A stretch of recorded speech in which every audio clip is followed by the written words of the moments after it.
नमस्कार, वेलकम प्यारे दोस्तों। आ गया आपका होस्ट एंड दोस्त बाबूलाल प्रजापत लेके गणित की एक नई ताज़ा तरीन ऊर्जा से परिपूर्ण एक क्लास जिसमें आप सीखते हैं गणित के प्रश्नों को सरल एवं शीघ्र हल करने के अत्याधुनिक वीडियो के साथ और बिल्कुल शॉर्ट ट्रिक्स और शॉर्ट ट्रिक के साथ उनमें आपको सिखाया जाएगा कॉन्सेप्ट, जिससे आपको कॉन्सेप्ट से लेकर ट्रिक्स से पता चलेगा कि गणित के सवालों को किस प्रकार हल किया जाता है।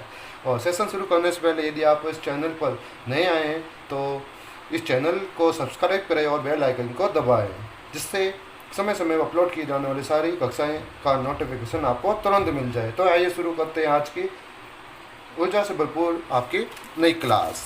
तो आज के इस वीडियो हम देखेंगे आयु पर समस्याएँ, ठीक है, प्रॉब्लम्स ऑन एजेस। ठीक है, इस वीडियो के अंदर हम बिना एक्स लिए सिर्फ 5 सेकंड के अंदर आयु वाले सवालों को हल करेंगे और ये specially SSC, railway, bank, steno, Rajasthan पटवार एवं पुलिस वालों के लिए हैं। ठीक है, जो इन एग्ज़ाम्स की तैयारी कर रहे हैं उनके लिए ये वीडियो काफ़ी उनके लिए हेल्पफुल रहेगी।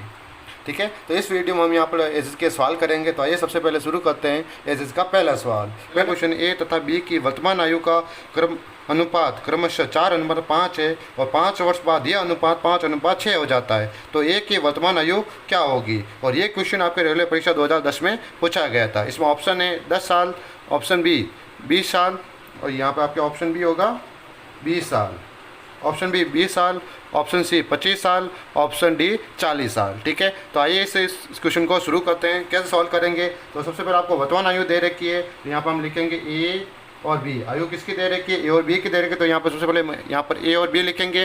फिर उसके बाद यहाँ पर एक लाइन छोड़कर बीच वाली लाइन के अंदर यहाँ पर हम लिखेंगे परसेंटेज। क्या लिखेंगे? परसेंटेज। और नीचे हम क्या लिखेंगे? Future age. और ऊपर क्या लिखेंगे? Past age. ठीक है, फिर जो जो चीज़ें दे रखी है उसको यहाँ पर हम फिल कर लेंगे। ठीक है, तो यहाँ पर सबसे पहले हमें प्रेजेंट एज का अनुपात दे रखा है। कितना दे रखा है? 4:5। तो यहाँ पर प्रेजेंट एज का अनुपात हम यहाँ पर लिख लेंगे 4:5। ठीक है, उसके बाद आपको दे रखा है कि 5 साल बाद में यह अनुपात कितना हो जाता है? 5 साल बाद, यानी 5 साल बाद क्या होगा? फ्यूचर होगा। यानी कि फ्यूचर का अनुपात आपको दे रखा है। फ्यूचर का अनुपात आपको क्या दे रखा है? यानी भविष्य काल का आपको अनुपात दे रखा है 5:6। ठीक है, कितने साल बाद? 5 साल बाद। कितने साल बाद यह अनुपात दे रखा है? 5 साल बाद आपको यह अनुपात दे रखा है। उसके बाद अब आपको यहाँ पर क्या करना है? अब आपको यहाँ पर चेक करना है कि इन दोनों बीच का जो डिफरेंस है वो सेम है कि नहीं है। इन दोनों बीच का डिफरेंस कितना है? 1। 5 और 6 के बीच में डिफरेंस कितना है? 6। इसी तरीके से आपको 4 और 5, ये और 4 और 5 में आपको अंतर देखना है। इस 4 और 5 में अंतर कितना आया? 1 आया। इस 4 और 5 में अंतर कितना आया? 1 आया। ठीक है, इन दोनों ये जो गोले के अंदर आपको एक एक दिखाई दे रहा है, क्या दोनों सेम में? हाँ, हम बोल सकते हैं ये दोनों चीज़ें सेम है। सेम होंगी तो यहाँ पर हम आगे क्या करेंगे? इसका आगे का प्रोसेसर करेंगे। ठीक है, इसका आगे की जो वीडियो होगी उसको यहाँ पर हम देखेंगे। ठीक है, यदि ये दोनों चीज़ें सेम नहीं होगी, ये दोनों अंतर आपके सेम नहीं होंगे, तो यहाँ पर इन अंतर को हमें सेम बनाना पड़ेगा। वो किस प्रकार बनाएंगे वो हम यहाँ पर अगले क्वेश्चन में देखेंगे। ठीक है, तो अभी यहाँ पर हम आगे देखेंगे कि इन दोनों के अनुपात में अंतर कितना आया? गैप आया आपका यहाँ पर 6। तो यहाँ पर साल के अंदर गैप कितना है? यानी कितने साल गैप दे रखा है? प्रेजेंट और फ्यूचर के बीच में, प्रेजेंट फ्यूचर के बीच में आपको गैप दे रखा है 5 साल का। इसका मतलब क्या? आपके एक अनुपात किसके बराबर हो गया? 5 साल। एक अनुपात किसके बराबर हो गया? 5 साल के बराबर। अब आपको आयु किसकी पूछी? किसकी आयु ज्ञात करना है? आपको एक की वर्तमान आयु ज्ञात करनी है। किसकी आयु ज्ञात करनी है? एक की वर्तमान आयु ज्ञात करनी है। तो एक की वर्तमान आयु ज्ञात करनी है, तो यहाँ पर हम देखेंगे एक की वर्तमान अनुपात क्या होगा? एक के लिए वर्तमान का अनुपात क्या होगा? एक के लिए वर्तमान का अनुपात होगा 4। एक के लिए वर्तमान अनुपात का कितना हो जाएगा? 4। तो यहाँ पर हमें 4 अनुपात की वैल्यू क्या हो जाएगी? 4 अनुपात की वैल्यू हो जाएगी 4 × 5 20। ठीक है, अब आपको पता है कि एक की वैल्यू हमें पता है 5 है, तो 4 की वैल्यू निकालनी है, एक से ज़्यादा की वैल्यू निकालनी है। एक से ज़्यादा की वैल्यू निकालनी है तो एक एक नियम से या फिर यूनिटरी लॉ से यहाँ पर हम क्या कर लेंगे? गुणा कर लेंगे। ठीक है, उम्मीद करता हूँ आपको यूनिट लॉ पता होगा। नहीं पता है तो आपको बता देता हूँ। जब आपको एक चीज़ की वैल्यू दे रखी होती है, जैसे एक चीज़ की वैल्यू यानी एक अनुपात की वैल्यू दे रखी है 5 साल, आपको एक से ज़्यादा की वैल्यू यानी कि 4 अनुपात की वैल्यू निकालनी है, 4 से ज़्यादा की वैल्यू निकालनी है, तो यहाँ पर हम क्या करेंगे? गुणा करेंगे। क्या करेंगे? गुणा। ज़्यादा चीज़ के लिए गुणा, कम चीज़ के लिए भाग करते हैं। ठीक है, तो यहाँ पर 4 × 5 कर लेंगे, कितना आ जाएगा? 20 साल। कितना आ जाएगा? 20 साल। तो इस हिसाब के 20 साल आपका यहाँ पर आंसर हो जाएगा। 20 साल किस ऑप्शन के अंदर है? 20 साल आपका ऑप्शन है बी। ऑप्शन बी आपका यहाँ पर हमारा आंसर हो जाएगा। देखिए यहाँ पर इस वीडियो को यहाँ पर हमें करने में आपको जब मैं आपको समझाया तब आपको यहाँ पर 1 से 1.5 मिनट का टाइम लगा है। जब मैंने आपको यहाँ पर समझा तो 1 से 1.5 मिनट का टाइम लगा होगा। ठीक है, या फिर 2 मिनट का, ज़्यादा 2 मिनट का टाइम लगा है। लेकिन जब इसको आप अच्छे से समझ लेंगे, प्रैक्टिस हो जाएगी, तो आप इसको ओरली भी कर सकते हैं, मेंटली भी कर सकते हैं। ठीक है, यहाँ पर किसी भी अंतर का ध्यान रखना है। यहाँ पर अंतर सेम है तो यहाँ पर आपको क्या करना है, जो अंतर है वो साल के बीच का गैप को बराबर कर देना है। ठीक है, ये किस चीज़ के बराबर होगा, 5 साल, जैसे 5 साल बाद, 5 साल पहले, ये चीज़ें आपको दे रखी होगी। ठीक है, तो साल के अंदर जो गैप होता है वो अनुपात के बराबर हो जाता है। फिर यहाँ पर हम देख लीजिए कि किसकी आयु ज्ञात करनी है, एक की वर्तमान आयु ज्ञात करनी है, एक की बाद की आयु ज्ञात करनी है, 5 साल की बात की आयु, 6 साल की बात की, जो जैसा पूछा है उसके अनुसार यहाँ पर हम इस लाइन के अंदर हम ज्ञात कर लेंगे। ठीक है, अब यहाँ पर हम अगला क्वेश्चन देखेंगे। अगला क्वेश्चन अपने पास है, विशाल तथा शेखर की वर्तमान आयु का अनुपात अपने पास कितना है, क्रमशः 14:17 है। ठीक है, 6 वर्ष बाद ये अनुपात कितना हो जाता है, 17:20 हो जाता है। तो शेखर की वर्तमान आयु क्या होगी। ठीक है, ऑप्शन ए 17 साल, ऑप्शन बी 51 साल, ऑप्शन सी 34 साल, ऑप्शन डी 28 साल और ऑप्शन ई है नन ऑफ दीज, यानी इनमें से कोई नहीं। ठीक है, और ये क्वेश्चन आपके बैंक पीओ में पूछा गया था 2010 के अंदर। ठीक है, 2010 के अंदर के पेपर के अंदर ये सवाल पूछा गया था। ठीक है, तो अब इस क्वेश्चन शुरुआत करते हैं। तो यहाँ पर हम सबसे पहले लिखेंगे विशाल। ठीक है, विशाल के लिए मैंने आपको वी से शो किया और शेखर के लिए मैंने यहाँ पर एस से शो किया, क्योंकि दो जनों की आयु के बारे में बात हो रही, किन दो जनों की, विशाल और शेखर की। ठीक है, इन दोनों जनों की आयु के बारे में बात हो तो विशाल और शेखर लिखा मैंने। ठीक है, उसके बाद यहाँ पर हम लिखेंगे परसेंटेज। ठीक है, परसेंटेज का अनुपात आपको दे रखा है 14:17। कितना दे रखा है, 14:17।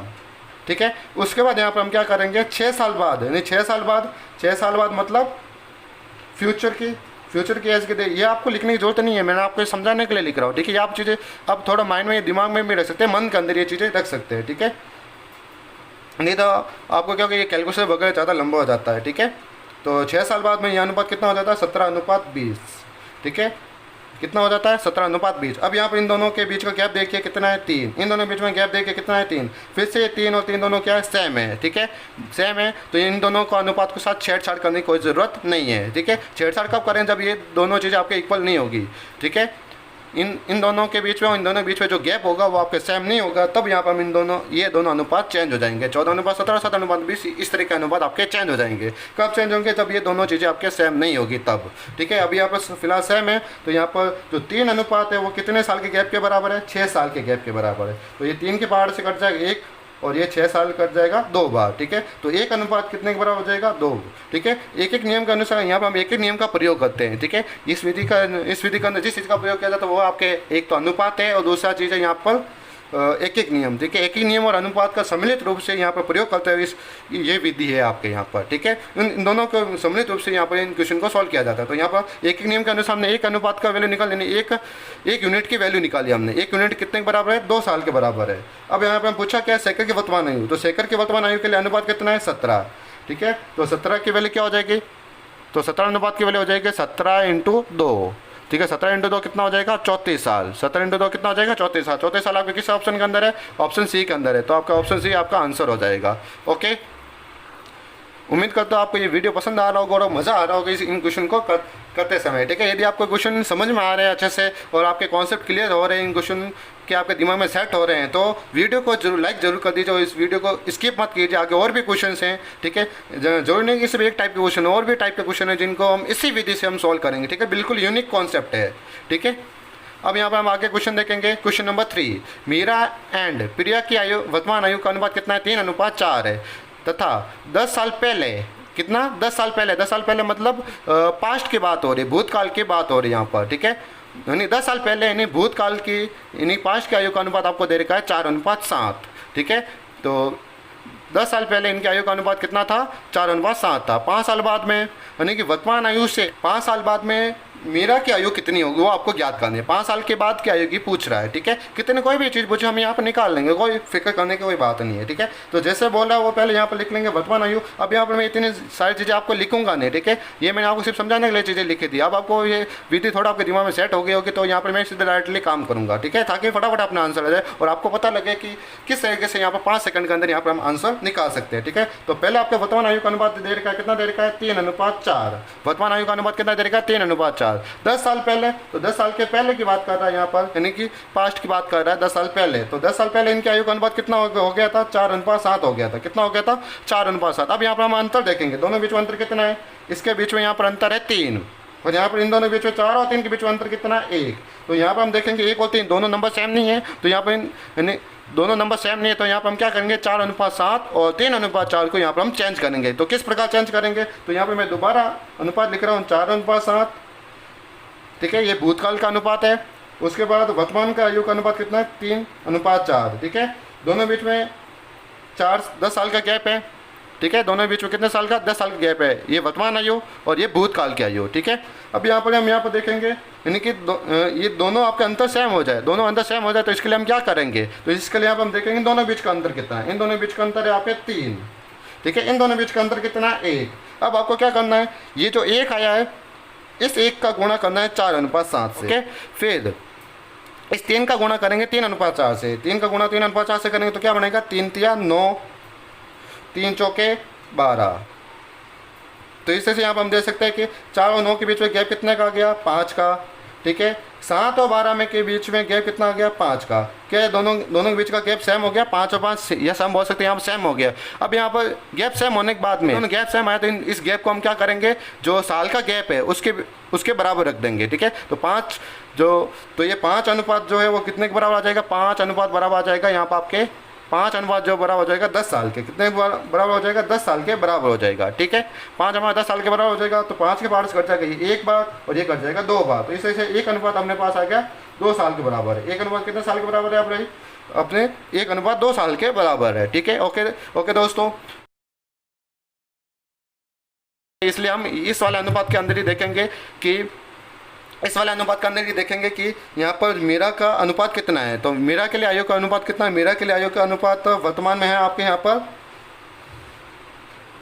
मीरा के लिए आपके पास है 9। कितना आ जाएगा, ये आपके पहले मीरा और प्रिया, ये आपके मीरा और प्रिया, यानी मीरा के लिए वर्तमान आयु का अनुपात कितना था, 9, ठीक है। मीरा के लिए वर्तमान आयु का अनुपात कितना है, 9। तो 9 अनुपात की वैल्यू क्या हो जाएगी, 9 दूनी 18। कितना हो जाएगा, 9 दूनी 18, यानी कि मेरा की वर्तमान आयु है अभी है 18 साल। मेरा की वर्तमान आयु 18 साल, अभी अपना आंसर नहीं है, ये वर्तमान आयु ही है, ठीक है। 18 साल डालेंगे ऑप्शन में ए में दिखाई दे रही है, ये आपका आंसर नहीं होगा, ठीक है। ये क्योंकि ये वर्तमान आयु, जबकि आपको पूछा 5 साल के बाद की आयु पूछ रहा है, तो इसके अंदर हम 5 प्लस कर लेंगे, 5 साल बाद मतलब 5 साल को प्लस कर लें तो अपने पास कितना आ जाएगा, 23 साल। तो 23 साल हम क्वेश्चन नंबर 5 करेंगे। क्वेश्चन नंबर 5 के अंदर क्या कह रहा है, समीर तथा तनुज के आयु 8:15 है, तो 9 साल बाद में आयु का अनुपात क्रमशः 11:18 होगा। तो दोनों का आयु का अंतर कितना होगा वो आपको ज्ञात करना है, ठीक है। अब देखो यहाँ पर दोनों का आयु का अंतर ज्ञात करना है। जब भी एक चीज़ हमें से ध्यान रखना, जब भी आयु का जो अंतर होगा ना, वो चाहे आपके फ्यूचर में रहे, चाहे पास्ट में रहे, चाहे वर्तमान रहे, वो आयु का अंतर हमेशा समान रहेगा। ये चीज़ें जिसके अंदर थोड़े काम आ जाएगी, ओके। तो यहाँ पे सबसे पहले देख लेते हैं कि वर्तमान आयु का अनुपात कितना दे रखा है, 8:15 दे रखा है, ठीक है। ये मैं यहाँ पर लिख लेता हूँ समीर और यहाँ पर मैं लिख लेता हूँ तनुज, ठीक है। समीर के लिए मैंने एस लिखा, तनुज के लिए मैंने टी लिखा है, कैपिटल टी लिखा है, ठीक है। समीर और तनुज के आयु का वर्तमान आयु का अनुपात दे रखा 8:15। 9 साल बाद मतलब ये रहा आपके 9 साल बाद इन दोनों का आयु का अनुपात कितना हो जाता है, 9 साल बाद इनका आयु का अनुपात हो जाता है 11:18। कितना हो जाता है, 11:18, ठीक है। इन दोनों बीच में गैप कितना है, 7 का गैप है, और इन दोनों बीच में गैप कितना है, 3 का। दोनों गैप सेम नहीं है, तो यहाँ पर हम क्या करेंगे, गैप सेम बनाएंगे। गैप सेम कैसे बनाएंगे, तो इन दोनों बीच में देखेंगे, इन दोनों बीच में गैप कितना का है, इन दोनों बीच में गैप है 7 का। इन दोनों बीच में गैप कितना का है, 7 का, ठीक है। तो यहाँ पर हम क्या करेंगे, इस 7 को इन दोनों अनुपात से गुणा करेंगे, इस 7 को इन दोनों अनुपात से गुणा करेंगे, जिससे हमारे क्या हो जाएगा, दोनों का गैप सेम हो जाएगा। जैसे 3 और 7 आए तो 3 और 7 की जगह कोई और नंबर आएगा और वो दोनों नंबर सेम रहेंगे, ठीक है। तो इस 7 को यहाँ पर 8 और 15 से गुणा करेंगे तो कितना आ जाएगा, 15 7 105। उसके बाद इसको भी 11:18 को भी 7 से गुणा करेंगे तो कितना बचेगा, 11 77 और 18 7 हो जाएगा आपकी 136। कितना हो जाएगा, 136, ठीक है। अब इन दोनों के बीच में गैप देखेंगे, इन दोनों के बीच में गैप कितने का आएगा, इन दोनों माइनस करो तो आ जाएगा, इनको माइनस करो आपके पास आ जाएगा 21, और इन दोनों को माइनस करो आपके पास आ जाएगा 21, ठीक है। तो 21 का गैप कितने साल के बराबर हो जाएगा, 9 साल के बराबर। यानी 9 साल जो है वो कितने अनुपात के बराबर है, 21 के। 3 के टेबल से काटेंगे 3 बार और ये कटेगा 7 बार, ठीक है। हमें एक अनुपात की वैल्यू ज्ञात करनी है, तो एक अनुपात क्या हो जाएगा, एक अनुपात बराबर हो जाएगा और 7 अपॉन में आ जाएगा 3 के, ठीक है। बट्टे में आ जाए तो आपकी एक अनुपात की वैल्यू मिलेगी आपके 3/7, ठीक है। अब इन दोनों बीच में गैप कितना है, इन दोनों के बीच का गैप है 49। इन दोनों के बीच का गैप कितना है, 49। इन दोनों के बीच का गैप है 49, ठीक है। तो आपको आयु का अंतर ज्ञात करना है, तो यही तो आयु का अंतर होगा, दोनों का अनुपात का जो अंतर होगा वही तो आयु का अंतर आपको बना कर देगा, ठीक है। तो यहाँ पर हम 49 अनुपात की वैल्यू निकालेंगे, तो 49 अनुपात की वैल्यू क्या हो जाएगी, वो आपको हो जाएगी 49 इंटू जो एक अनुपात की वैल्यू है तो आपके 3/7, ठीक है। 7 के पार्ट्स कटेंगे, 7 7 49 और 7 21, कितना आ जाएगा, 7 21 किस ऑप्शन के अंदर है आपके पास है, ऑप्शन डी के अंदर। तो आपका आंसर हो जाएगा ऑप्शन डी, ठीक है। अब यहाँ आपको क्वेश्चन नंबर 7 बता देता हूँ। क्वेश्चन नंबर 7 किस तरीके से करेंगे, इस पर थोड़ा औसत का कॉन्सेप्ट लगेगा, ठीक है। तो पहले क्वेश्चन पढ़ लेता हूँ मैं। एक व्यक्ति था तो उसकी पुत्र की औसत आयु दे रखी है आपके 64 साल, ठीक है। यानी एक व्यक्ति और उसकी पुत्र की आयु कितनी दे रखी है, 64 साल दे रखी है। 4 साल बाद उसकी आयु का अनुपात कितना हो जाता है, 14:5 हो जाता है। तो पुत्र की वर्तमान आयु क्या होगी, ठीक है। तो यहाँ पर थोड़ा औसत का कॉन्सेप्ट लगेगा, ठीक है। तो व्यक्ति और पुत्री दोनों का आयु का मिलाकर कितना हो जाएगा, तो यहाँ पर हम क्या करेंगे, औसत का सूत्र लगाएंगे, यानी कि तो थोड़ा वो आप में ओरली भी कर सकते हैं, नहीं 64 × 2 करेंगे, सॉरी यहाँ पर 64 नहीं होगा, यहाँ पर आपके 34 होगा, ठीक है। क्वेश्चन थोड़ा गलत है, ठीक है, 34 रहेगा, ओके। 34 के अंदर आपको अनुसार करना पड़ेगा, नहीं दोनों का आयु का औसत आपको दे रखा है 34 साल दे रखा है, ठीक है। तो फादर और उसकी डॉटर दोनों को आयु का योग कितना हो जाएगा, इनके बट्टे में 2 रहेगा तो इस कुछ हो जाएगा 34 आयु औसत के सूत्र के अनुसार, ठीक है। और 2 और 34 का गुणा हो जाएगा, कितना आ जाएगा 68, ठीक है। तो दोनों का आयु का योग कितना आ जाएगा 68 आ जाएगा, ठीक है। ये वर्तमान में जो आयु है उनके औसत, जो वर्तमान जो आयु थी उनके उन दोनों का आयु का योग है ये, ठीक है। अब आपको 4 साल बाद, तो 4 साल बाद इसकी आयु भी बढ़ेगी, 4 साल इसकी भी आयु बढ़ेगी, तो टोटल आयु कितनी बढ़ी है 8 साल। तो 8 साल इसके अंदर हम प्लस कर लेंगे तो कितना आ जाएगा अपने पास में 76, कितना आ जाएगा 76 आ जाएगा, ठीक है। तो ये चीज़ का मैं तो जो मैंने चीज़ मैंने साइड में लिख ली है। अब यहाँ पर मैं देख लेता हूँ 4 साल के बाद किया यानी कि ये वर्तमान का आयु, मैं पहले ये बता देता हूँ आपको कि ये फादर और ये दोनों की मैं मान लो तो ये उनके वर्तमान के आयु का अनुपात है, ठीक है। और उसके बाद 4 साल के बाद का अनुपात आपको दे रखा है कितना, 14:5 दे रखा है, 14:5 दे रखा है, ठीक है। तो उनके पुत्री की वर्तमान आयु ज्ञात करनी है, तो यहाँ पर हम क्या कर लेंगे, देखो ये आपका क्या है, फादर डॉटर दोनों का आयु का योग है, तो यहाँ पर हम क्या कर दोनों को यहाँ पर आयु का भी योग करेंगे, यानी कि जैसे यहाँ पर हमें क्वेश्चन कह रहा है उसके अकॉर्डिंग अनुपात के साथ करना हमें। तो यहाँ पर हमने इन दोनों का आयु का हमने योग किया है। कौन से आयु का योग किया हमने, फ्यूचर के आयु वाले योग किया है। ये 4 साल बाद की आयु, 4 साल बाद की आयु जो योग है वो आपके 74 साल है, ठीक है। फ्यूचर के आयु का योग है, तो फ्यूचर के अनुपात का योग कितना आ जाएगा 19, ठीक है। तो ये फ्यूचर के आयु का जो योग है, सॉरी फ्यूचर का अनुपात जो योग आपके 19 है, वो 19 किसके बराबर है, 76 के साल के बराबर, ठीक है। 19 के पार्ट्स काटेंगे इसको एक बार, तो ये कर जाए आपके 4 बार, ठीक है। तो एक अनुपात की वैल्यू कितनी आ जाएगी, 4 साल आ जाएगी। एक अनुपात की वैल्यू 4 साल आ जाएगी। आपको पूछा है पुत्र की वर्तमान आयु, ठीक है। तो पहले इसकी पुत्र की फ्यूचर वाली आयु याद कर लेंगे, तो पुत्र की फ्यूचर वाली आयु कितना हो जाएगा, 4 × 5 20 हो जाएगा। तो ये पुत्री की मतलब पुत्री की ये 4 साल बाद की आयु है, पुत्री की ये 4 साल के बाद की आयु है, तो वर्तमान आयु क्या हो जाएगी, तो इसमें से हम 4 साल माइनस कर लेंगे, तो कितना आ जाएगा पास में 16 साल, कितना आ जाएगा 16 साल। क्या 16 किसी के ऑप्शन के अंदर है, किसी भी ऑप्शन के अंदर इसका आपको 16 नहीं दिखाई दे रहा है, ठीक है।